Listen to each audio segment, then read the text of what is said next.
सहना भवतु सहनौ भुनक्तु सह वीर्यङ्करवावहै तेजस्विनावधीतमस्तु मा विद्विषावहै। ॐ शान्ति शान्ति शान्तिः। शङ्करं शङ्कराचार्यं केशवं बादरायणं सूत्रभाष्यकृतौ वन्दे भगवन्तौ पुनः पुनः।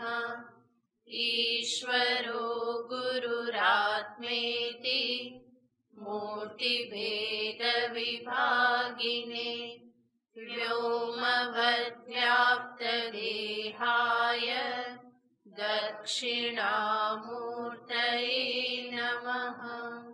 ॐ पार्थाय प्रतिबोधितां भगवता नारायणेन स्वयं व्यासेन ग्रथितां पुराणमुनिना मध्ये महाभारतम् अद्वैतामृतवर्षिणीं भगवतीम् अष्टादशाध्यायिनीम् अम्ब त्वामनुसन्दधामि भगवद्गीते भवद्वेषिणीम्। यं ब्रह्मा वरुणेन्द्ररुद्रमरुतः स्तुन्वन्ति दिव्यैस्तवैः वेदैः साङ्गपदक्रमोपनिषदैः गायन्ति यं सामगाः। ज्ञानावस्थिततद्गतेन मनसा पश्यन्ति यं योगिनः यस्यान्तं न विदुःसुरासुरगणा देवाय तस्मै नमः। यस्यान्तं न विदुःसुरासुरगणा देवाय तस्मै नमः।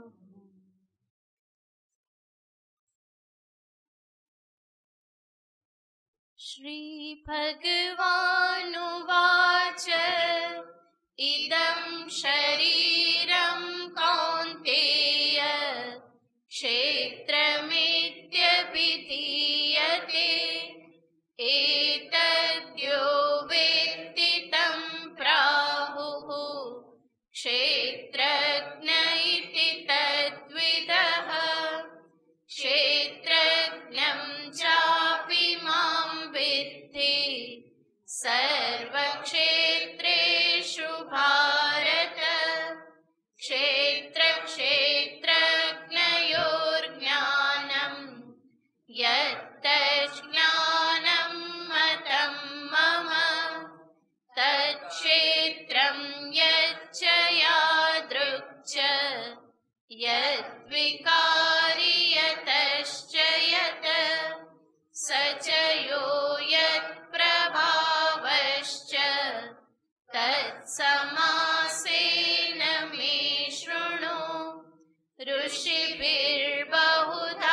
गीतं छन्दोभिर्विविधैः पृथक् ब्रह्मसूत्रपदैश्चैव हेतुमद्भिर्विनिश्चितैः।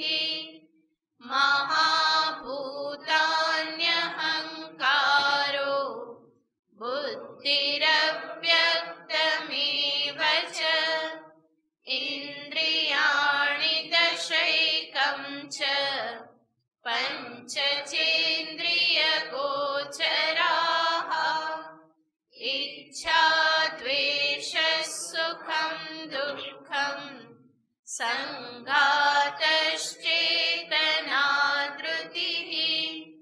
एतत् क्षेत्रं समासेन सविकारमुदारतम् अमानित्वमदम्भित्वम् अहिंसा क्षान्तिराजवम्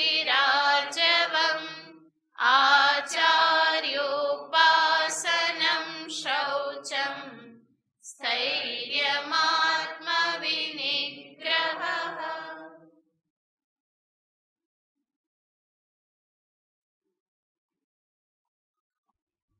ભગવાન શ્રી કૃષ્ણચંદ્ર એક અધ્યાત્મ સાધકના જીવનમાં, જિજ્ઞાસુના જીવનમાં આવશ્યક એવા ગુણોનું નિરૂપણ કરે છે. આત્મજ્ઞાન પ્રાપ્તિના સાધનરૂપ એવા સદ્ગુણોને મહત્વ આપતા ભગવાન કૃષ્ણચંદ્ર જ્ઞાન સાધનને પણ જ્ઞાન શબ્દથી કહી દેશે. જ્ઞાન શબ્દની વ્યુત્પત્તિ બીજી થાય છે જ્ઞાયતે અનેન ઇતિ જ્ઞાનમ, જેના વડે જાણી શકાય એને કહેવાય જ્ઞાનમ. જ્ઞાયતે ઇતિ જ્ઞાનમ, જે જણાય એને પણ જ્ઞાન કહેવાય, જેના વડે જાણી શકાય જ્ઞાયતે અનેન ઇતિ જ્ઞાનમ. એ અર્થમાં ભગવાન અહીંયા સદ્ગુણોને જ્ઞાન શબ્દથી દર્શાવે છે કે જે આત્મજ્ઞાન પ્રાપ્તિ માટેના સાધન છે. અને આત્મજ્ઞાન શું છે? આત્મજ્ઞાનનો અર્થ છે કે જે જ્ઞાન થતા ઈશ્વર મારાથી અન્ય રહેતા નથી, જીવની અનેકતા પણ રહેતી નથી અને જગતની સત્યતા પણ રહેતી નથી. આ ત્રણ તત્વ કહેવામાં આવે છે જીવ, જગત અને ઈશ્વર. જીવ, જગત અને ઈશ્વરની પાછળનું તત્વ એક જ છે અને એ એક આત્મતત્વ કો, બ્રહ્મ તત્વ કો એનું ભાન થતા ઈશ્વર મને કોઈ ભિન્ન નથી લાગતા, બલકે હું સમજું છું કે મારા જ આત્મ સ્વરૂપે એ છે. જેવી રીતે હનુમાનજી રામજીને ઉત્તર આપે છે. રામજીએ હનુમાનજીને પૂછ્યું કે તું કોણ છે? હનુમાનજી બહુ જ વિચક્ષણ હતા, બહુ જ બુદ્ધિમાન હતા. એટલા માટે રામચંદ્રજી જ્યારે પૂછે કે તું કોણ છે, તો હનુમાનજી એવું નથી કહી દેતા કે પ્રભુ હું હનુમાન, તમે ઓળખતા નથી મને, આજે કેમ આવો પ્રશ્ન કરો છો, એવું કહેતા નથી. બલકે બહુ સુંદર ઉત્તર આપે છે. હનુમાનજી કહેશે દેહ ભાવે તું દાસોસ્મી. આ દેહને સામે રાખીને જો આપ મને પ્રશ્ન કરતા હો તો હું આપનો દાસ છું. આપ મારા સ્વામી છો, પ્રભુ છો, હું આપનો દાસ માત્ર છું. જીવ ભાવે ત્વદંશકઃ. જીવને તમે સામે રાખીને પૂછતા હો, સ્થૂલ શરીર, સૂક્ષ્મ શરીર અને ચૈતન્ય આદિ જે બધું ભેગું થઈને જે જીવ કહેવાય છે, એ જીવને સામે રાખીને જો આપ પ્રશ્ન કરતા હો પ્રભુ, તો જીવ ભાવે ત્વદંશકઃ. જીવ રૂપે હું આપનો અંશ છું. અને ત્રીજું હનુમાનજી કહે છે જો આત્મભાવે આપ મને પ્રશ્ન કરતા હો તો આત્મભાવે ત્વમેવ અહમસ્મી, ત્વમેવાસ્મી. આત્મ સ્વરૂપે તો જે આપ છો એ જ હું પણ છું. આપ જે સત સ્વરૂપ, ચૈતન્ય સ્વરૂપ, આનંદ સ્વરૂપ જે છો એ જ સચ્ચિદાનંદ સ્વરૂપ આત્મ સ્વરૂપે હું પણ છું. એ સ્વરૂપે મારામાં અને આપનામાં કોઈ ભેદ નથી. ઇતિ મે નિશ્ચલા મતિહિ. હનુમાનજી કહેશે કે આ મારી દ્રઢ મતિ છે, આમાં કોઈ ફેરફાર કરી શકે નહીં. હું આ સત્યને બરાબર સમજું છું. તો જ્યારે આત્મ સ્વરૂપનું ભાન થાય તો ઈશ્વર મારાથી ભિન્ન રહેતા નથી. જીવમાં જે અનેકત્વ જણાય છે એ જીવની અનેકતા પણ રહેતી નથી. અમે અનેક છીએ, હું અનેકમાંનો એક છું, એવી જે મને બુદ્ધિ છે એવી બુદ્ધિ પણ રહેતી નથી, બલ્કિ શું બુદ્ધિ બને છે? સર્વમાં એક જ તત્વ વિલસિત છે. અને જગત જે મને પરમ સત્ય ભાસે છે, એને પણ હું સમજી લઉં છું કે આ નિત્ય પરિવર્તનશીલ છે, અનિત્ય છે, એ પ્રતીતિ છે, એ પરમ સત્ય હોઈ શકે નહીં. આવી રીતે જ્યારે હું સમજું તો ખ્યાલ આવે ઈશ્વરની પાછળનું પરમ સત્ય, જીવની પાછળનું પરમ સત્ય અને જગતની પાછળની પરમ વાસ્તવિકતા સત્ય, એમાં કોઈ ભેદ નથી. અને આને જ બ્રહ્મજ્ઞાન, તત્વજ્ઞાન કહેવામાં આવે છે. આ તત્વજ્ઞાન પ્રાપ્ત કરવું એ જીવના જીવનનું પરમ પ્રયોજન છે. એટલા માટે જ એને બુદ્ધિશક્તિ આપવામાં આવેલી છે કે જે બુદ્ધિથી વિવેક વિચાર કરી અને એ આ તત્વને સમજી અને આત્મસાત કરે, પોતાનું કલ્યાણ કરે, આત્મકલ્યાણ કરે. અને આવું જ્ઞાન જે છે એ કોઈ સામાન્ય વસ્તુ નથી, અત્યંત દુર્લભ છે. ભગવાન સ્વયં કહી ચૂક્યા બીજા અધ્યાયમાં, આશ્ચર્યવત પશ્યતિ કશ્ચિદેનમ. 7મા અધ્યાયમાં ભગવાન કહી ચૂક્યા છે, મનુષ્યાણામ સહસ્રેષુ કશ્ચિત યતતિ. હજારોમાં કોઈક જ આના માટે પ્રયત્ન કરે છે. યમરાજા નચિકેતાને કહે છે, શ્રવણાયાપી બહુભિર્યો ન લભ્યઃ શૃણ્વંતોપી બહવો યમ ન વિદ્યુઃ. ઘણા બધાને આ તત્વના સંદર્ભમાં સાંભળવા પણ મળતું નથી, શ્રવણ કરવા પણ મળતું નથી. અને ઘણા શ્રવણ કરે છતાં પણ એને જાણતા નથી. શૃણ્વંતઃ અપી ન વિદ્યુઃ. સાંભળવા છતાં પણ એને યોગ્ય રીતે આત્મસાત કરી શકતા નથી. અને એનું કારણ શું છે? અધિકારીત્વમાં ક્યાંક ખામી છે. અને અધિકારીત્વની ખામી એટલે શું? ભગવાન જે અહીંયા ગુણો બતાવે છે એ ગુણોમાં ક્યાંક ખામી છે. આ સદગુણ સંપત્તિ જ્યારે ભગવાન જે દર્શાવી રહ્યા છે અહીંયા, એ અંતરમાં પ્રાપ્ત થાય તો આત્મજ્ઞાન જરૂર થાય, અને ન હોય તો ના થાય. આ ચોખ્ખો હિસાબ છે. અને એટલા માટે ભગવાન કૃષ્ણચંદ્ર ગીતામાં વારંવાર આવા સદગુણોનું નિરૂપણ કરે છે, જે એક સાધકને માટે, જિજ્ઞાસુને માટે, ભક્તને માટે જે અત્યંત આવશ્યક છે.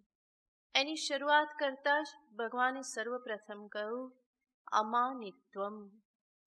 સાધકમાં કયો ગુણ હોવો જોઈએ? અમાનિત્વમ. માન પ્રાપ્ત કરવાની ભૂખ જે હંમેશા રે એ છે માનિક, જેને રે એનો ગુણ એ કહેવાય માનિત્વ. અને માનિત્વનો અભાવ એને કહેવાય અમાનિત્વ. આપણે ગઈ વખતે જોયું હતું, કોઈ પણ ગુણના સંદર્ભમાં વાત કરીએ તો એ હોવું જોઈએ, ના હોવું જોઈએ કહેવાથી વાત પતી જતી નથી. પરંતુ એ કમજોરી જો મારામાં છે તો એનો પાયો શું છે? એનાથી નુકસાન શું થાય? એ હોવાથી લાભ શું થાય? એને પ્રાપ્ત કરવાનો ઉપાય શું? આ બધાનો વિચાર પણ સાથે સાથે કરવો પડે. ત્યારે જ એનો સંપૂર્ણ વિચાર કર્યો કહેવાય. નહીં તો કહેતા જઈએ કે સત્ય બોલવું જોઈએ, વૈરાગ્ય હોવો જોઈએ, ક્રોધ નહીં કરવો જોઈએ, હિંસા નહીં કરવી જોઈએ, મધુર વચન બોલવા જોઈએ, શાંતિથી રહેવું જોઈએ. આવું હોવું જોઈએ, નહીં હોવું જોઈએ કેવા માત્રથી કામ નથી ચાલતું. એનું બહુ જ મંથન કરવું પડે, એના ઉપર વિચાર કરવો પડે. સાંભળી અને ફરી ઘરે જઈને શાંતિથી બેસી અને વિચાર કરવો પડે કે આ આખા ચિત્રમાં હું ક્યાં ઊભેલો છું અને મારે ક્યાંથી ક્યાં જવાનું છે. તો આ સમસ્ત યાત્રા જે છે એ આંતરનિરીક્ષણની યાત્રા છે. ફરી ફરીને પોતાના મનને, પોતાના જીવનને ફરી ફરીને જોવું પડે છે. એટલા માટે જ આપણે પ્રથમ દિવસે જોયું હતું કે આ સદગુણો એ દર્પણ છે. ભગવાન જે કંઈ પણ દર્શાવી રહ્યા છે એ દર્પણ છે. મારે એમાં જોવાનું છે અને જોઈને સમજવાનું છે કે મારે શું કરવાનું છે, શું ગ્રહણ કરવાનું છે, શું ત્યાગ કરવાનો છે. તો સર્વપ્રથમ ભગવાને કહ્યું અમાનિત્વમ. જેના વિશે આપણે વિચાર કર્યો હતો કે હંમેશા સર્વ જગ્યાએથી માન પ્રાપ્ત કરવાની ઈચ્છા રે, માનની ભૂખ રે, મને લોકોએ ધ્યાનમાં લેવો જોઈએ, મને સાંભળવો જોઈએ, મારો આદર કરવો જોઈએ, મારા કાર્યને વખાણવું જોઈએ. આવું જે મનમાં હંમેશા રહેતું હોય તો એનો પાયો શું છે, એનું મૂળ કારણ શું છે, જેનો આપણે વિચાર કરેલો. એનાથી શું નુકસાન થાય એ પણ આપણે થોડો ઘણો વિચાર કરેલો. એમાંથી છૂટવાનો ઉપાય શું, એના વિશે આપણે વિચાર કરતા હતા. સર્વપ્રથમ તો કોઈ પણ ખામીમાંથી છૂટવાનો ઉપાય સમાન હોય છે. પહેલો ઉપાય એ છે કે એ દોષને દોષ તરીકે સ્વીકાર કરવો, ખામીને ખામી તરીકે સ્વીકારવી. અને હંમેશા યાદ રાખવું, દરેક મનુષ્યમાં કંઈ ને કંઈ ખામી તો હોય જ છે, કોઈ પૂર્ણ હોતું નથી. અને એટલા માટે મારામાં જો એ મને દોષ દેખાય તો એને સ્વીકાર કરવામાં કોઈ સંકોચ ક્યારેય પણ રાખવો નહીં. એના કારણે ક્યારેય હીન ભાવના ન રાખવી કે અરે રે મારામાં આવું છે, પરંતુ એમાંથી બહાર નીકળવા માટે પહેલાં એનો સ્વીકાર કરી લો કે હા છે, અને આવું હોઈ શકે, મનુષ્યમાં આવો દોષ હોઈ શકે. અત્યાર સુધી ધ્યાન નથી આપ્યું એના ઉપર, એટલા માટે એ ચાલુ રહ્યો છે. હવે મારું ધ્યાન દોરવામાં આવ્યું, મને કહેવામાં આવે છે કે એનો ઉપાય શું છે, હું એ ઉપાય કરી અને એમાંથી બહાર નીકળીશ. તો દોષ હોવો એ મોટો દોષ નથી, પરંતુ દોષને જાળવી રાખવો, જાણવા છતાં પણ એમાંથી બહાર નીકળવા માટે ઉપાય ન કરવો, એ મહાન દોષ છે. તો ભગવાન જ્યારે અહીંયા કહેશે અમાનિત્વમ, માનિત્વની જે ભૂખ જે છે દરેકમાં થોડે ઘણે અંશે આ રહેલી જ હોય છે.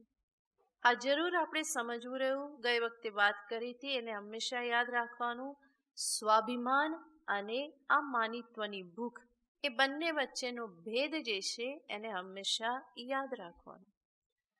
તો આવી ભૂખ જ્યારે રે તો મારે પહેલાં તો સ્વીકાર કરવો રહ્યો કે હા આવું કંઈક મારા મનમાં થાય છે. જ્યારે મારી સામે જોવામાં ન આવે, મારી વાતને ધ્યાનમાં લેવામાં ન આવે, મારા કાર્યને જ્યારે એપ્રિસિએટ કરવામાં ન આવે, મને જ્યારે ક્રેડિટ આપવામાં ન આવે તો મને અંદર કષ્ટ થાય છે.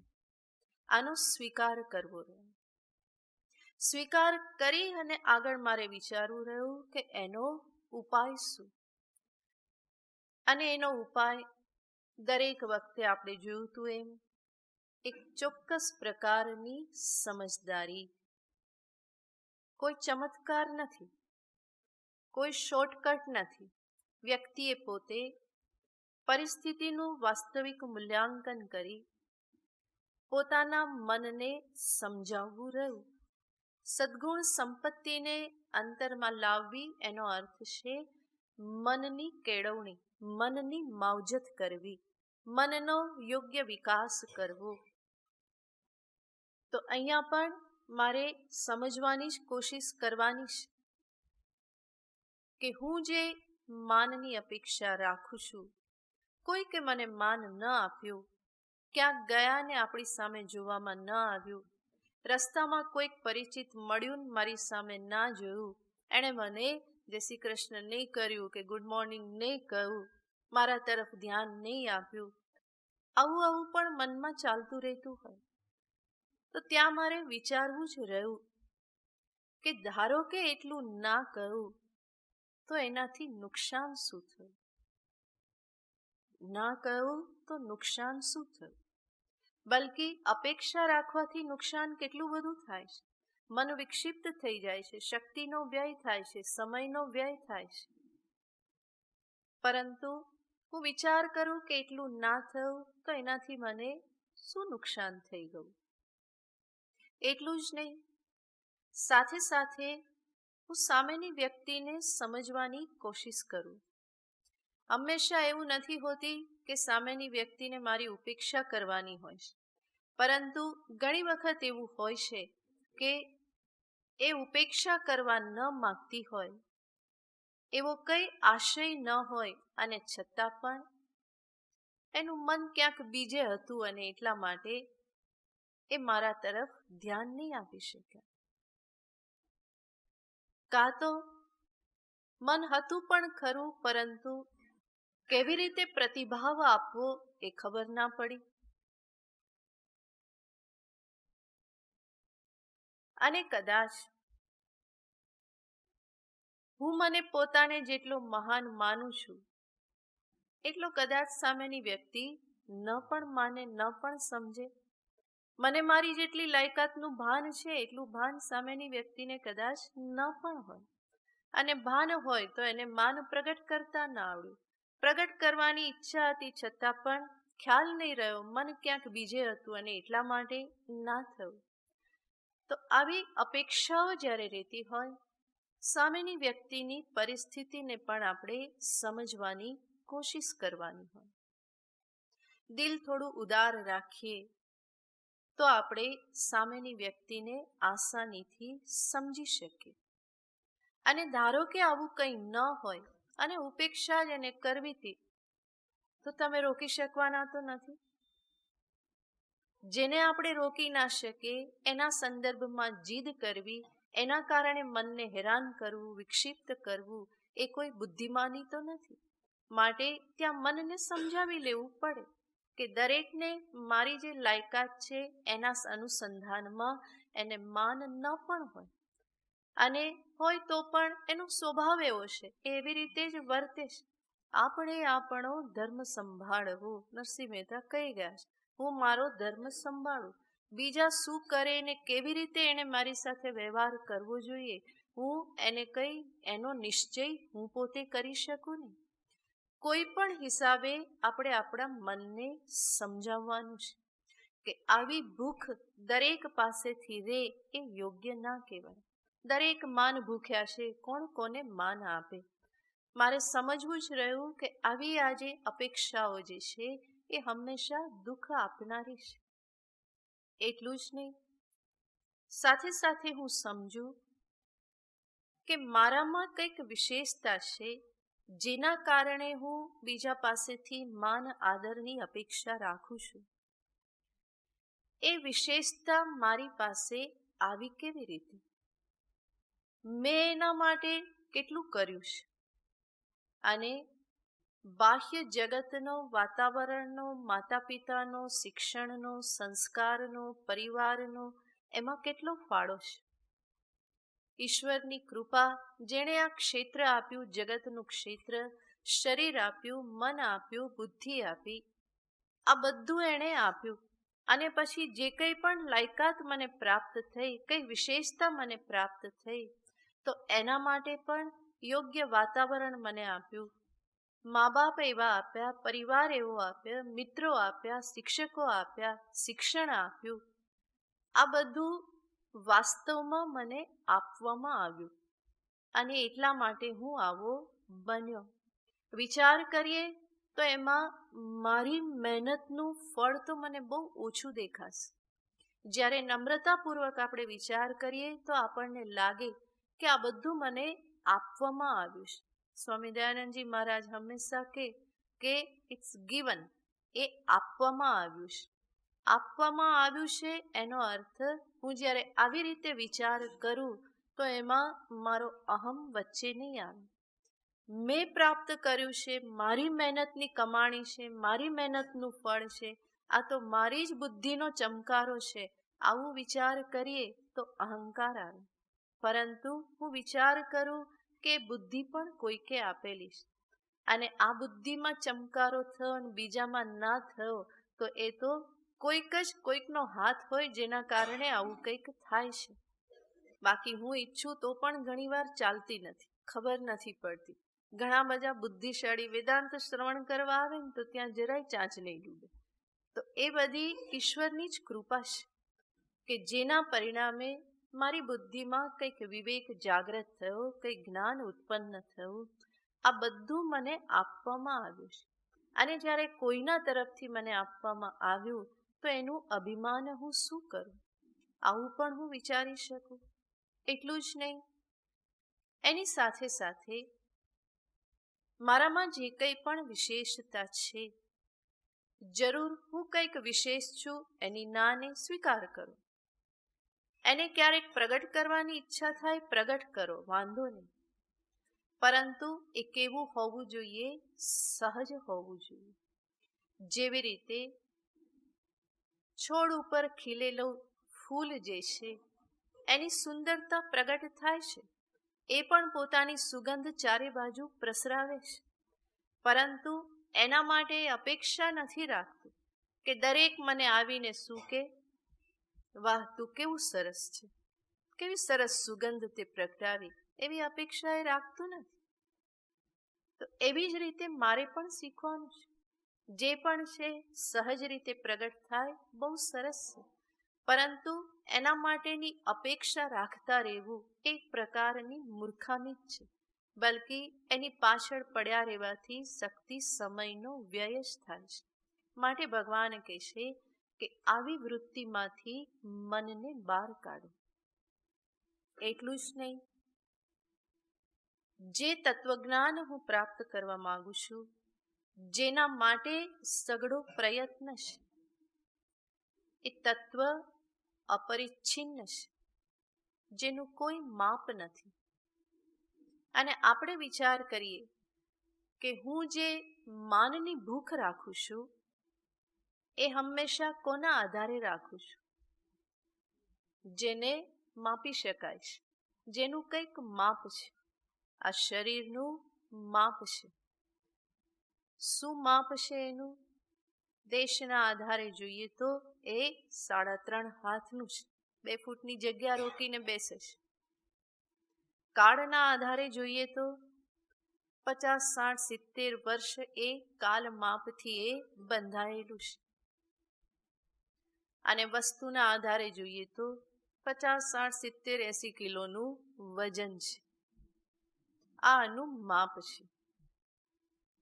અને એ જ શરીરની અંદર ઇન્દ્રિયો છે, જેની અમુક શક્તિ છે, મનની અમુક શક્તિ છે, અમુક મર્યાદા છે. એવી જ રીતે બુદ્ધિ પણ એ જ પ્રકારે છે. તો આ બધું જ કેવું છે? જેને માપી લેવાય. કેટલો છે બુદ્ધિનો આઈક્યુ? કેટલો માપી લેવામાં આવે છે? તો સર્વત્ર આ માપથી ગ્રસ્ત છે.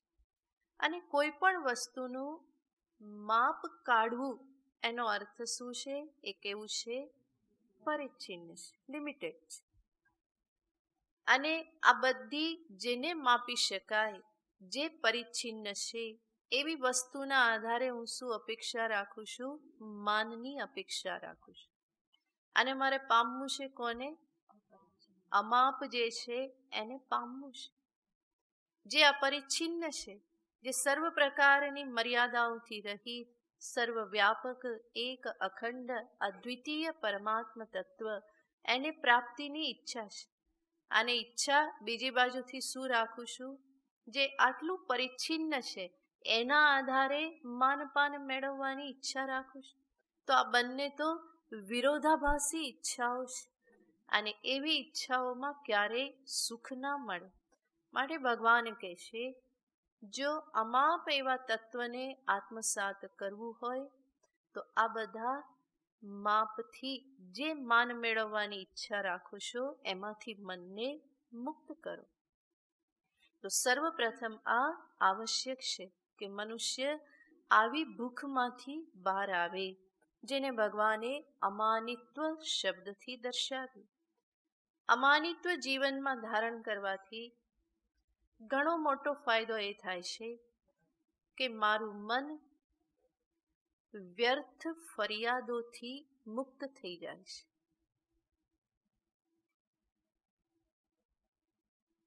નહીં તો હંમેશા કંઈ ને કંઈ ફરિયાદ મનમાં રહ્યા જ કરે. અને ફરિયાદી મન ક્યારેય પણ સુખી થઈ શકતું નથી.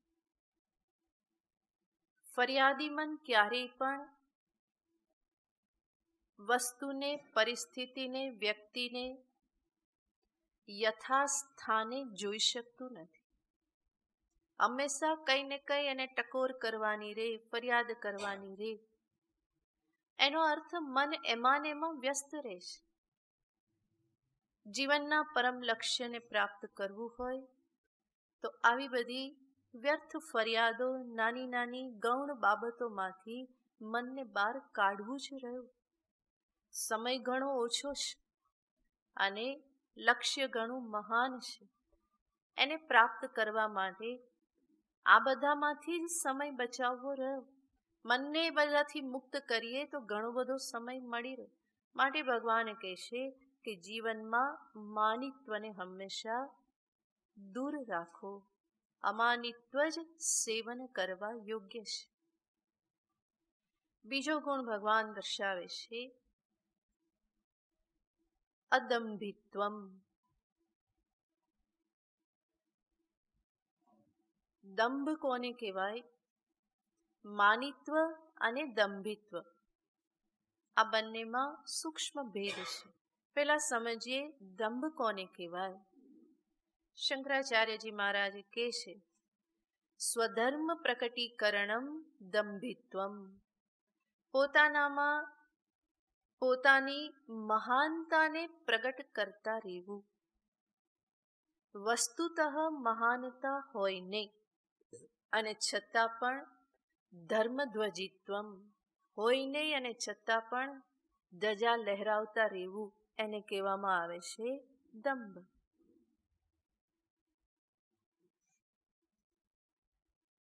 સુભાષિતમાં કહેશે કે વસ્તુતઃ કરતા ના હોય, પરંતુ જ્યારે બીજું કોઈ આવે ત્યારે દેખાડવા માટે કરવા લાગે. ઘરે મહેમાન આવ્યા હોય અને ત્યારે સવારે ન્યાય ધોઈને કે હવે હું દેવદર્શન કરવા જાઉં. મારો રોજનો નિયમ, ક્યારેય જતો ના હોય. પણ મહેમાન આવ્યા ત્યારે શું બતાવવાનું છે? હું ભગત છું, હું તો નિયમિત જાઉં. મહિનામાં એકવાર જતો હોય તોય બહુ છે, પણ ત્યારે તરત તૈયાર થઈ જાય અને એક મંદિરે જવાને બદલે 4 મંદિરે જાય. અને પછી કે મારો નિયમ આ 4 મંદિર તો મારે ફરવાના જ, દર્શન કરવાના જ. આને શું કહેવાય? ધર્મધ્વજિત્વ. વસ્તુતઃ હોય નહીં પણ બતાવે. મહેમાન આવે ત્યારે પૂજા 10 મિનિટમાંથી કલાકની થઈ જાય, નહીં તો 10 મિનિટ પણ ના થતી હોય, પણ જ્યારે કોઈ આવ્યું ત્યારે બતાવવા માટે ઘંટડી પણ વધારે વાગે. તો આવી રીતની વૃત્તિ જે છે એને કહેવાય દંભીપણું. બધા ક્ષેત્રમાં પાસે ધન ન હોય પરંતુ હંમેશા બતાવવાની વૃત્તિ સૂરે, હું તો બહુ ધનવાન છું, મારી પાસે તો બહુ જ છે, તો એને પણ દંભ કહેવાય. પાસે વિદ્યા ન હોય, જ્ઞાન ન હોય અને એને દર્શાવતા રહેવું. દરેક ક્ષેત્રમાં કંઈક ને કંઈક તો બોલવાનું હોય જ, અને દરેકમાં થોડું થોડું જ્ઞાન હોય, 2-3 વાક્યો આવડતા હોય, અને પ્રગટ શું કરે? હું તો સર્વ ક્ષેત્રમાં નિપુણ છું. તો વિદ્યા ન હોય અને છતાં પણ બતાવવાની. સુભાષિતમાં કહે છે કે આ દંભીપણું એટલે કેવું? તો કહે છે યત્ર વૈદિકાહ તત્ર વૈયાકરણાહ. શાસ્ત્રીય દિશાથી દર્શાવવામાં આવે છે. યત્ર વૈદિકાહ તત્ર વૈયાકરણાહ, યત્ર વૈયાકરણાહ તત્ર વૈદિકાહ, યત્ર નો ભયમ તત્ર ચો ભયમ, યત્ર ચો ભયમ તત્ર નો ભયમ. તો દર્શાવવામાં આવે છે કે પાસે વિદ્યા તો છે નહીં, પરંતુ પોતાને વિદ્વાન જાહેર કરવા છે. માટે જ્યાં વેદશાસ્ત્રના પારંગત વિદ્વાનો ભેગા થયા હોય અને ત્યાં એ જઈને ઊભો રહે તો એ શું કે? હું તો વૈયાકરણ છું. એટલા માટે એને કોઈ શાસ્ત્રાર્થમાં વચ્ચે લે નહીં, પણ સાથે સાથે બતાવી શું દે? હું પણ વ્યાકરણ વિદ્યાનો વિદ્વાન છું. તમે વૈદિક છો, પણ હું કેવો છું? વૈયાકરણ છું. કારણ કે ક્ષેત્ર જુદા થઈ ગયા, એટલા માટે એને કોઈ વચ્ચે શાસ્ત્રાર્થ માટે તો લે નહીં, પણ સ્થાન શું આપે? વિદ્વાનનું સ્થાન આપે. અને જ્યાં વૈયાકરણ બધા ભેગા થયા હોય, વ્યાકરણના બધા વિદ્વાનો, ત્યાં જઈને ઊભો રહે અને શું કે? હું તો વેદનો વિદ્વાન છું. અને એટલા માટે એને વિદ્વાન તરીકેનું સ્થાન મળી જાય, પણ ચર્ચામાં એને આવવું ના પડે. તો જ્યાં વેદ વિદ્વાન છે ત્યાં કે વૈયાકરણ છું, વૈયાકરણ હોય ત્યાં શું કે? હું તો વેદનો વિદ્વાન છું. અને જ્યાં વેદના વિદ્વાનો પણ ના હોય અને વ્યાકરણના વિદ્વાનો પણ ના હોય અને સામાન્ય મનુષ્ય હોય, એની વચ્ચે જાય તો એ શું કે? યત્ર નો ભયમ તત્ર ચો ભયમ. ત્યાં કે હું તો વેદનોય વિદ્વાન છું ને વ્યાકરણનોય વિદ્વાન છું. કારણ કે સામેવાળા તો બેમાંથી એકેય નથી, એટલે એને ખબર પડવાની જ નથી. તો જ્યાં બેમાંથી એકેય ના હોય ત્યાં એ પોતે બંને બની જાય. અને ક્યારેક એવી સ્થિતિ થાય કે વૈદિક પણ છે અને વૈયાકરણ પણ છે, તો ત્યાં જઈને પછી ચૂપચાપ કહી દે કે આપણે કંઈ નથી. આ બેમાંથી હું એકેય નથી, પરંતુ કંઈક ત્રીજો ફરી પાછું કે હું વૈયાકરણ પણ નથી અને હું સાથે સાથે વેદ વિદ્વાન પણ નથી. આ બેમાંથી કંઈ નથી, પણ હું કોણ છું? હું નૈયાયિક છું. તો વાત પૂરી થઈ ગઈ. ફરી વિદ્વાન તો થયા જ. તો આને શું કહેવાય? દંભ કહેવાય. આપણે ગુજરાતીમાં કહે ને, ઉજ્જડ ગામમાં એરંડો પ્રધાન. જો બધાને ખબર છે. તો એ એરંડો પ્રધાન જ્યાં થતો હોય ને, એ શું કહેવાય? દંભ કહેવાય. અને એને ભગવાન અહીંયા કહેશે એ એવી વૃત્તિનો અભાવ, એ છે અદંભિત્વ. માનિત્વ અને દંભિત્વમાં ભેદ શું? માનિત્વ એ એવી વસ્તુ છે કે જ્યાં વ્યક્તિ પાસે કંઈક છે અને એ માનની ઈચ્છા રાખે છે. મારામાં કંઈક વિશેષતા છે, વિશેષ ગુણ છે, વિશેષ વિદ્યા છે, જેના પરિણામે એ માનની અપેક્ષા રાખે છે. જ્યારે દંભી એ કેવો છે? ખાલી ખમ છે, કંઈ છે નહીં અને છતાં પણ બહાર બતાવી અને માન મેળવવું છે. યાને વધારે ખોખલાપણું જ છે. અને આવી વૃત્તિ પણ મનુષ્યમાં થોડે ઘણે અંશે રહેલી હોય જ છે. હોય એના કરતાં કંઈક વધારે બતાવવું, આ બહુ સ્વાભાવિક વૃત્તિ છે. અથવા તો ના હોય છતાં પણ દર્શાવવું. કદાચ ના હોય ને દર્શાવવું એ ઓછું હોય, પરંતુ વધારે વૃત્તિ કઈ હોય એના કરતાં વધારે દર્શાવવું. પણ એ પણ એક પ્રકારનું દંભીપણું જ છે. કારણ કે જેટલું છે એના કરતાં જે આપણે દર્શાવીએ છીએ એટલું તો અંદર છે નહીં. તો એવી વૃત્તિને ભગવાન અહીંયા કહે છે દંભિત્વ, અને એમાંથી સાધકે બહાર નીકળવાનું છે. વિચાર કરીએ, દંભનો પાયો શું છે? એના મૂળમાં શું રહેલું છે? દંભિત્વના મૂળમાં રહેલું છે અંતરનો ખાલીપો જ. અંતરમાં ખાલીપણું, ખોખલાપણું અનુભવાય છે. પરંતુ એનો સ્વીકાર થતો નથી, એને કોઈ રીતે ભરી દેવું સંભવ લાગતું નથી. અને એટલા માટે બહારથી બધું ધારણ કરી અને પોતે ભરેલો છે એવું બતાવે છે. પોતે પોતાની જાતનો સ્વીકાર કરી શકતો નથી. જેવો છે એવો પોતાને સ્વીકારી શકતો નથી. અને એટલા માટે બહાર હંમેશા કંઈક જુદા દેખાવાની જ વૃત્તિ રહેશે. અને એ વૃત્તિ એને કેટલા બધા નાટક કરાવે છે, કેટલા બધા અભિનય કરાવે છે. એ વૃત્તિ એને વાસ્તવિકતાથી કેટલી બધી દૂર લઈ જાય છે. અને વાસ્તવિકતાથી દૂર જવામાં ક્યારેય પણ સુખ હોતું નથી.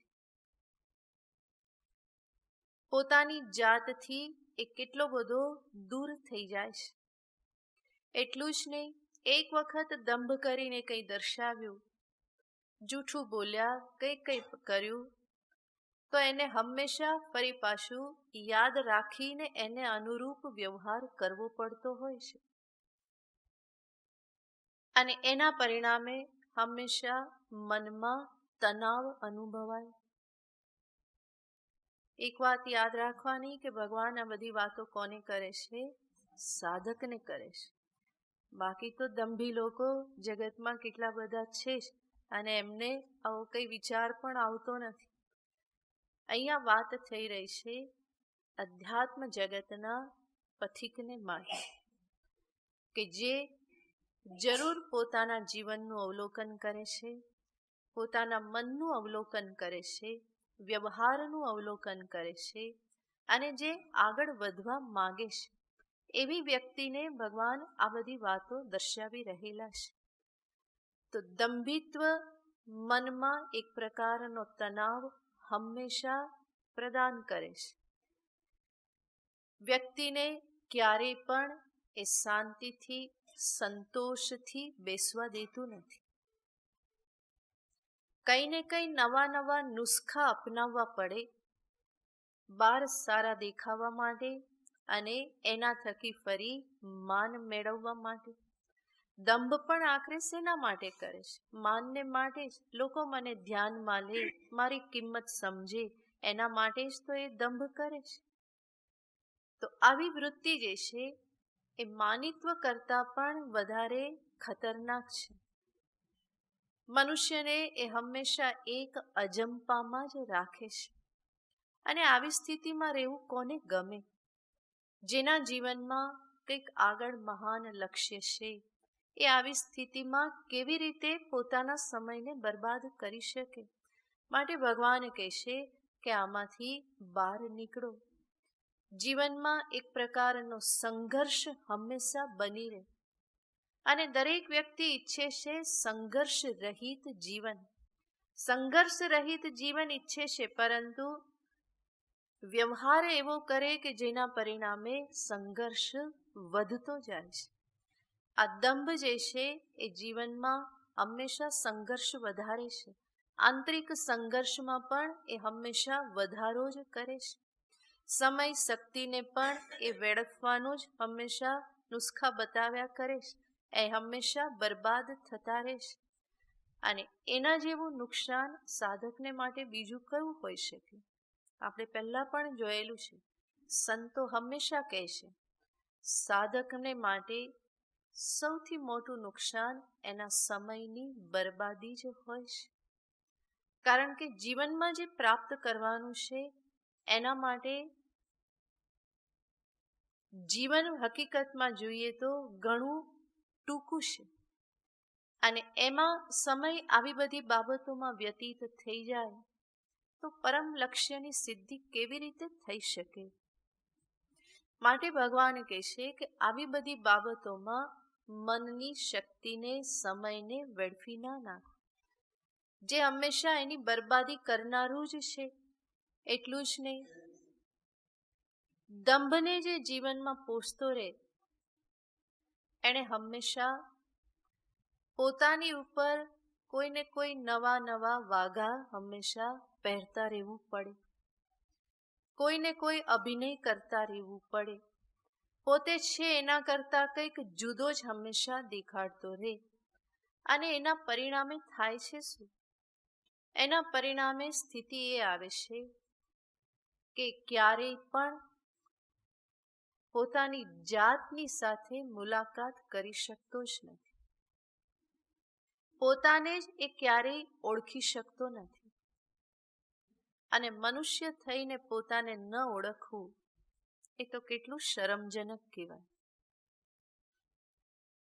નવા નવા વાઘા હંમેશા પહેરતા રહેવા પડે. પહેલા પહેરેલા પણ યાદ રાખવા પડે. એને અનુરૂપ ફરી પાછા બીજા પહેરવા પડે. તો આ બધા ધંધા કોઈ ફાયદા કરાવનાર તો છે જ નહીં, બલકી વધારે ને વધારે નુકસાન કરાવનાર છે. અને એટલા માટે પણ એ સમજીને એમાંથી બહાર આવવું જ રહ્યું. મારે હંમેશા યાદ રાખવું જોઈએ, સારા દેખાવા કરતા સારા બનવું મહત્વનું છે.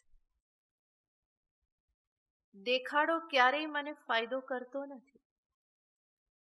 સારા દેખાવું સરળ છે, પરંતુ એનાથી થતો ફાયદો એક ક્ષણિક માત્ર છે. જ્યારે સારા બનવું એ મહેનત માગી લેશે, પરંતુ એનાથી થતો લાભ જે છે એ નિત્યનો લાભ છે. માટે આ સૂત્ર હંમેશા યાદ રાખવું, સારા દેખાવા કરતા સારા બનવું એ જ મનુષ્યનું કર્તવ્ય છે. આ દંભ એ એવો દુર્ગુણ છે કે જેના પરિણામે જૂઠ બોલવાનો દુર્ગુણ સહજ રીતે આવી જ જાય છે. કારણ કે દંભીએ જૂઠું બોલવું જ પડે. અને અસત્ય ભાષણ એ પણ બહુ મહાન દોષ છે. દંભ અને અસત્ય, દંભ અને જૂઠાણું હંમેશા સાથે રહેશે.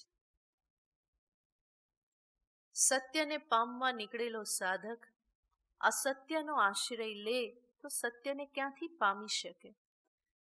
અને એટલે પણ દંભ જે છે એ સાધકને માટે નિત્ય ત્યાજ્ય છે. ક્યારેય પણ એને જસ્ટિફાય કરવો નહીં. આવું હતું એટલા માટે આમ કીધું, આવું હતું એટલા માટે મેં આવું બતાવ્યું, એવી રીતે ક્યારેય પણ એને જસ્ટિફાય કરવો નહીં. જેટલી વખત આપણે કરીએ એટલી વખતે વધારે ને વધારે પુષ્ટ થતો જવાનો છે. અને સાથે સાથે દંભના આચરણથી સ્પ્લિટ પર્સનાલિટી તો થવાની જ છે. હું છું કંઈ અને દેખાડું કંઈક બીજું. અને આમાં ને આમાં મારું સમસ્ત વ્યક્તિત્વ જે છે એ વેર વિખેર થઈ જાય છે, છિન્ન ભિન્ન થઈ જાય છે. જ્યારે અધ્યાત્મ પથનો પથિક એ સુગ્રથિત વ્યક્તિત્વ વાળો હોય, એ છિન્ન ભિન્ન વેર વિખેર વ્યક્તિત્વ વાળો હોય તો એ અધિકારી નથી. એને જ ભગવાન યુક્ત શબ્દથી ગીતાજીમાં વારંવાર દર્શાવે છે. યુક્ત યાને એનો અર્થ છે ટુ બી ટુગેધર. હંમેશા વ્યક્તિત્વ કેવું રે? સુગ્રથિત, સુસંગઠિત, સંવાદમય વ્યક્તિત્વ રે. મારા વ્યક્તિત્વમાં એક સુસંવાદિતા રે, હાર્મની રે. જ્યારે દંભ જે છે એ કોઈ હાર્મની રહેવા દેતો નથી, બધું વેર વિખેર થઈ જાય છે. અને એના પરિણામે મનુષ્ય જાણે છે કે વાસ્તવમાં હું આ નથી અને છતાં પણ હું દેખાડું છું. તો એ વસ્તુ એને અંદરથી કોરી ખાશે. જો એ સંવેદનશીલ હશે તો અંદરથી એને એ શાંતિથી રહેવા નહીં દે.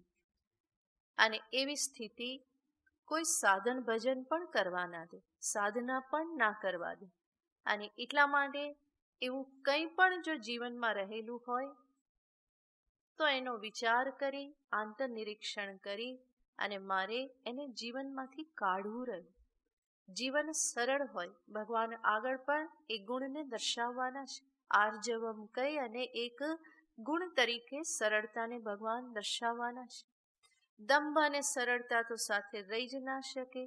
તો દંભિત્વનો ત્યાગ કરવો એનો અર્થ છે સરળ બનવું. અને સરળ જ સાધક બની શકે અને સાધક જ અંતે સિદ્ધિને પ્રાપ્ત કરી શકે. દંભનું સ્વરૂપ જોઈએ તો એક પ્રકારનો છલ કપટ છે કે જેને માયા શબ્દથી પણ કહેવામાં આવે છે. એટલા માટે આવી કોઈ વ્યક્તિ હોય ને તો આપણે એને કહીએ છીએ કે તો બહુ માયાવી છે. એ માયા વિશે એનો અર્થ એ છલ કપટ કરે છે, એને સમજવો સરળ નથી, ક્યારે શું કરે ખબર ના પડે. અને હું કયા પથે ચાલી રહ્યો છું? સત્યના પથે, કે જ્યાં માયાનો સ્પર્શ પણ નથી. એ પથે જ્યારે મારે ચાલવું હોય તો આવી માયાવી વૃત્તિનો ત્યાગ કરવો જ રહ્યો. ભગવાન એટલા માટે જ આ ગુણ અહીંયા દર્શાવે છે. આત્મતત્વ, બ્રહ્મતત્વ, પરમાત્મા, સત્ય તત્વ, ત્યાં કોઈ છલ કપટ છે નહીં. રામજી કહેશે, મોહી કપટ છલ છિદ્ર ન ભાવા. મને છલ કપટ છિદ્ર આ મને ગમતા નથી. રામજી આમ બહુ સરળ છે, ક્યારેય પોતાના ગમા અણગમા બતાવે નહીં, પરંતુ અહીંયા તો કહી જ દીધેલું છે કે મને કેવો મનુષ્ય નથી ગમતો, જેનામાં છલ કપટ એવા છિદ્ર રહેલા હોય, એ મને નથી ગમતું. તો ભગવાનને પણ ભક્ત કેવો ગમે? જે સરળ હોય, સહજ હોય, અને આત્મજ્ઞાનનો અધિકારી પણ એવો જ સાધક છે. માટે ભગવાન કહેશે અદંભિત્વમ. ત્રીજો ગુણ ભગવાન કહેશે અહિંસા. અમાનિત્વમ, અદંભિત્વમ, અહિંસા. ફરી એક વખત બધા શ્લોક બોલો. અમાનિત્વમદંભિત્વમ, અહિંસા ક્ષાન્તિરાર્જવમ, આચાર્યોપાસનમ શૌચમ, સ્થૈર્યમાત્મવિનિગ્રહઃ. ત્રીજો ગુણ અહિંસા. પહેલા જ દિવસે ઇન્ટ્રોડક્શનમાં આપણે જોયેલું હતું કે ભગવાન જે સદ્ગુણો અહીંયા દર્શાવે છે એમાંના મોટા ભાગના સદ્ગુણો એ સર્વ સામાન્ય નૈતિક મૂલ્ય છે, જે બધાને લાગુ પડે છે. સામાન્ય ધર્મ છે. સામાન્ય ધર્મ યાને જે સર્વને માટે સમાન છે. અને એવા ધર્મનો નિશ્ચય કેવી રીતે થાય? આપણે જોયેલું હતું, જેવો વ્યવહાર બીજા મારી સાથે કરે જે મને ગમે, એવો વ્યવહાર મારે એની સાથે કરવો, એ ધર્મ કહેવાય. અને બીજાનો જે વ્યવહાર મને ન ગમે એવો વ્યવહાર હું બીજાની સાથે કરું તો એ શું કહેવાય? અધર્મ કહેવાય. અને એવો વ્યવહાર ન કરવો એ શું કહેવાય? ધર્મ કહેવાય. કેટલી સીધી સાદી વ્યાખ્યા છે. કોઈ શાસ્ત્ર ખોલીને બેસવાની જરૂર નહીં કે ધર્મ શું, અધર્મ શું. અહિંસા પણ આવું જ એક નૈતિક મૂલ્ય છે. કોઈ મને ઈજા પહોંચાડે, કોઈ મને પીડા આપે, એ મને ગમે નથી ગમતું. તો મારો ધર્મ શું થઈ જાય છે? હું પણ કોઈને પીડા ન આપું, કોઈને ઈજા ન પહોંચાડું. તો આ સર્વ સામાન્ય ધર્મ છે. હું સુખપૂર્વક જીવવા માગું છું. બરાબર સાંભળજો. હું જીવવા માગું છું અને સાથે સાથે સુખપૂર્વક જીવવા માગું છું. એવી જ રીતે સર્વ જીવો પણ જીવવા માંગે છે અને સુખપૂર્વક જીવવા માંગે છે. એનો અર્થ શું થયો? કોઈને એના જીવનથી વિમુખ કરવા એ અધર્મ છે. કોઈને એના સુખમાં બાધા પહોંચાડવી એ પણ અધર્મ છે. જીવનથી વિમુખ કરવો કોઈ જીવને એ હિંસા છે. એવી જ રીતે કોઈને સુખથી વંચિત કરવો એ પણ શું છે? હિંસા છે. એટલા માટે કહેવામાં આવ્યું અહિંસા પરમો ધર્મ. આ પરસ્પર પ્રાપ્ત થતી જવાબદારી છે. જીવો જીવવા દો. સ્વયં સુખપૂર્વક જીવો, બીજાને પણ એના સુખથી વંચિત ન કરો. સુખ ન આપી શકો તો વાંધો નહીં, પરંતુ સુખથી વંચિત તો ના જ કરો અને દુઃખ તો ના જ આપો. તો આ સર્વસામાન્ય ધર્મ થઈ જાય છે. અહિંસા સર્વ સાધકને માટે પાળવાનો ધર્મ છે. સંન્યાસીને માટે આ મુખ્ય ધર્મ કહેવામાં આવે છે. સંન્યાસ વિધિમાં એક અભયદાનની વિધિ હોય છે કે જેમાં સર્વ જીવોને અભય પ્રદાન કરવાની પ્રતિજ્ઞા લેવામાં આવે છે.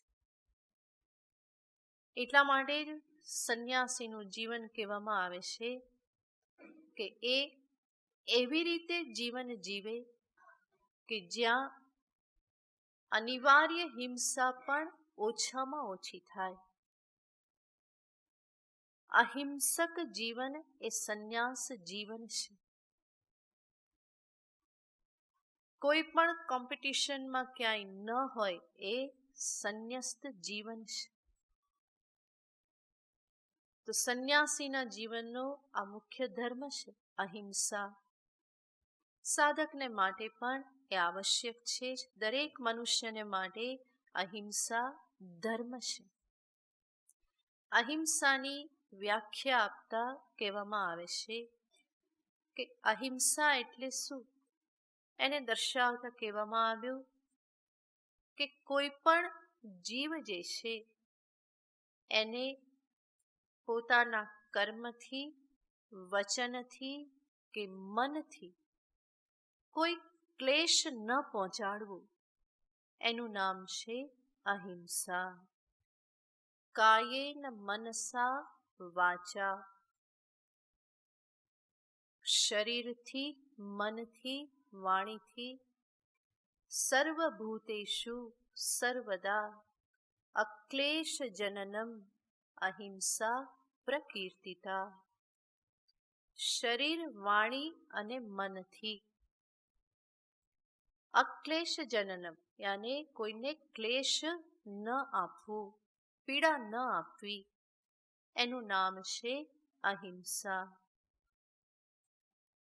હિંસા સામાન્ય રીતે આ 3 સ્તર પર થતી હોય છે: કાયિક હિંસા, વાચિક હિંસા, માનસિક હિંસા.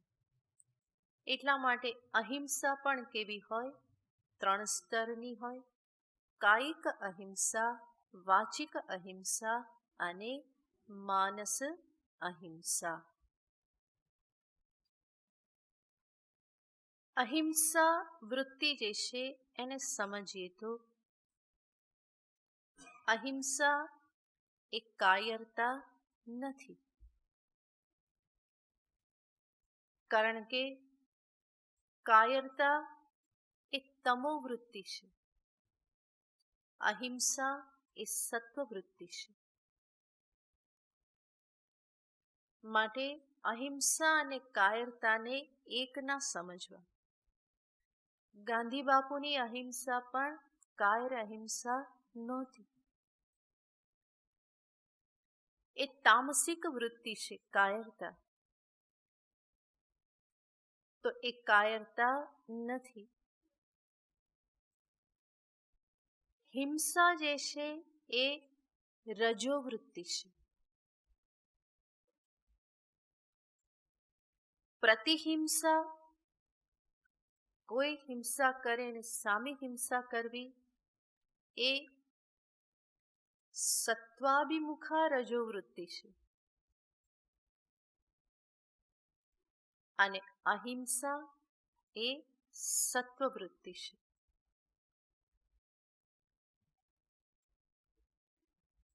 જેમાં કાયરતા ક્યારેય સ્વીકાર્ય નથી. હિંસા પ્રતિહિંસા અમુક સંજોગોમાં સ્વીકાર્ય છે. જેમ કે ક્ષત્રિય ધર્મ સૈનિકને માટે સૈનિક એવું ના કહી શકે કે અહિંસા પરમો ધર્મ, તો ત્યાં એ આવશ્યક છે. અને અહિંસા જે છે એ મનુષ્યને માટે, સામાન્ય મનુષ્યને માટે, સાધકને માટે એ નિત્ય સ્વીકાર્ય છે. જ્યારે પણ અહિંસાનો વિચાર કરીએ તો સાથે સાથે એ પણ સમજવું રહ્યું, સંપૂર્ણ અહિંસક જીવન સંભવ નથી. સંપૂર્ણ અહિંસક જીવન સંભવ નથી. કારણ કે જીવો જીવસ્ય જીવનમ, જીવ જીવનું જીવન છે. સંપૂર્ણપણે અહિંસક જીવન કોઈ પણ જીવી શકે નહીં. અને એટલા માટે સૃષ્ટિમાં કેટલાક સ્તર પર હિંસા સ્વીકારવામાં આવેલી જ છે, બલ્કિ થઈ રહેલી પણ છે. જેમ કે વૈશ્વિક સ્તર પર આપણે જોઈએ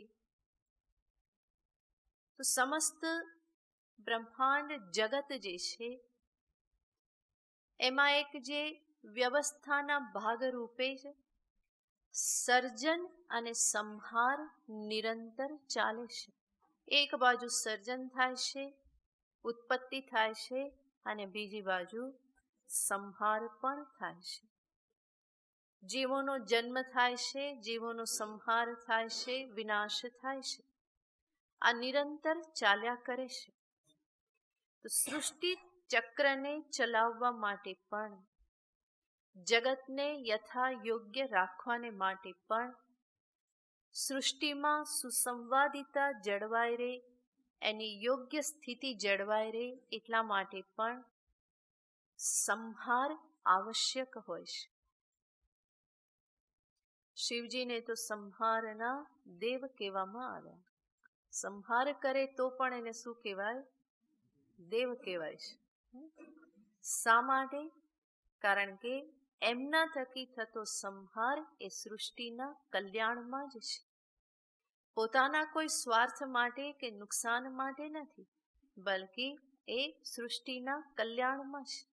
માટે સંહાર કરે છતાં પણ દેવ તરીકે પૂજાય છે. અમંગલ્યમ શીલમ, બધા જ શીલ કેવા છે? અમંગળ છે, અને છતાં પણ પરમ મંગલ દેવતા છે શિવ. તો વૈશ્વિક સ્તરે આવી રીતે સર્જન અને સંહાર જે છે એ નિરંતર ચાલ્યા કરે છે. કેટલીક હિંસા આ પ્રમાણે આવશ્યક હોય જ છે. શરીરને જાળવી રાખવા માટે પણ કેટલીક હિંસા અનિવાર્ય બની જ રહે છે. આપણે ખાઈએ છીએ, કેટલા બેક્ટેરિયા અંદર મરી જાય છે, કેટલા ઉત્પન્ન થાય છે. ઘણું બધું થતું જ રહે છે આવું. આપણે બોલીએ છીએ, મુખ ચાલે છે, એમાં કેટલા બધા અંદર રામશરણ થઈ જાય છે. આપણું ચાલવું, આપણું જીવવું, અન્ન ગ્રહણ કરવું, એ અન્નની ઉત્પત્તિ, ધન ધાન્ય ખેતરમાં બધા ઉત્પન્ન થાય, એને એ ઉત્પન્ન કરવાને માટે કેટલી જાળવણી કરવી પડે, દવા નાખવી પડે, બધું જીવજંતુઓને મારવા પડે. આ બધી કેવી હિંસા છે? તો કે અનિવાર્ય છે. અને દવા ના નાખો તો પણ એ આખી પ્રક્રિયામાં શું થાય છે? કંઈ ને કંઈ જીવની હિંસા તો થાય જ છે. તો જીવન ધારણ કરી રાખવા માટે પણ કેટલીક અનિવાર્ય હિંસા હોય જ છે. આપણે ચાલીએ તો કેટલા બધા જીવજંતુ મરી જાય, શ્વાસ લઈએ તો કેટલા બધા અંદર જાય છે, અને શું થાય છે આપણને ખબર નથી. તો આવી બધી હિંસા તો જીવનમાં થતી રહેશે. એટલા માટે સંપૂર્ણ અહિંસક જીવન વૈશ્વિક સ્તર પર કે વ્યક્તિગત સ્તર પર પણ સંભવ નથી. સામાજિક સ્તર પર વ્યવસ્થા જાળવી રાખવાને માટે પણ કેટલીક હિંસાને સ્વીકાર કરવામાં આવેલી જ છે. એટલા માટે સૈન્ય, પોલીસ, જજ આ બધાની પણ આવશ્યકતા છે કે જેના પરિણામે સમાજની વ્યવસ્થા જળવાઈ રહે. તો આ બધાનો સ્વીકાર કરવો જ રહ્યો. એટલે સંપૂર્ણ અહિંસક જીવન જે છે એ સંભવ નથી. અને છતાં પણ મનુષ્યને માટે અહિંસા એ ધર્મ દર્શાવવામાં આવે છે. કારણ કે બુદ્ધિમાન એવા મનુષ્યના જીવનમાં સંભવ છે કે એ અનિવાર્ય કરતા વધારે હિંસા કરવા લાગે. જીવન ધારણ કરવાને માટે જેટલું આવશ્યક એના કરતાં પણ એ વધારે હિંસા કરવા લાગે. એના મોજને ખાતર, શોખને ખાતર, સ્વાર્થને ખાતર આ બધું સંભવ છે. અને એટલા માટે મનુષ્યને અહિંસાનો ઉપદેશ આપવામાં આવે. કોઈ પશુ પંખીને ઉપદેશની જરૂર નથી. કારણ કે એ કોઈ શોખને માટે હિંસા કરવાના નથી. પરંતુ મનુષ્યને જ્યાં બુદ્ધિશક્તિ મળી, જ્યાં એને પસંદગી કરવાનું સ્વાતંત્ર્ય મળેલું છે, ત્યાં એની જવાબદારી વધી જાય છે. અને જવાબદારી વધારે હોય ત્યાં કંઈક સમજદારી પણ સાથે સાથે હોવી જોઈએ. એટલા માટે એને ધર્મનો ઉપદેશ આપવામાં આવે છે, અહિંસાનો ઉપદેશ આપવામાં આવે છે. કારણ કે એ આવશ્યકતા કરતાં ઘણી વધારે હિંસા કરવાને માટે પ્રેરાઈ જાય એવું બને. તો ત્યાં એને એક બ્રેક લગાવવા માટે, એને એમાંથી રોકવાને માટે એને ઉપદેશ આપવામાં આવે અહિંસાનો, કે જે મનુષ્યને માટે બહુ જ આવશ્યક છે. અન્ય કોઈ જીવ એવી હિંસા કરવાના નથી અનાવશ્યક, પરંતુ માણસ જરૂર કરતાં વધારે હિંસામાં પ્રવૃત્ત થઈ જાય. એટલા માટે એને અહિંસાનો ઉપદેશ આપવો એ જરૂરી બની જાય છે. આ અહિંસા જે છે આપણે જોયું એમ 3 સ્તર પર એનું પાલન કરવાનું રહેશે. કાયિક સ્તર પર, વાચિક સ્તર પર અને માનસિક સ્તર પર. કેવી રીતે એનો વિચાર શુક્રવારે કરીશું. ઓમ પૂર્ણમદ પૂર્ણમિદં પૂર્ણાત પૂર્ણમુદચ્યતે પૂર્ણસ્ય પૂર્ણમાદાય પૂર્ણમેવાવશિષ્યતે. ઓમ શાંતિ શાંતિ શાંતિ. હરિ ઓમ શ્રી ગુરુભ્યો નમઃ. હરિ ઓમ.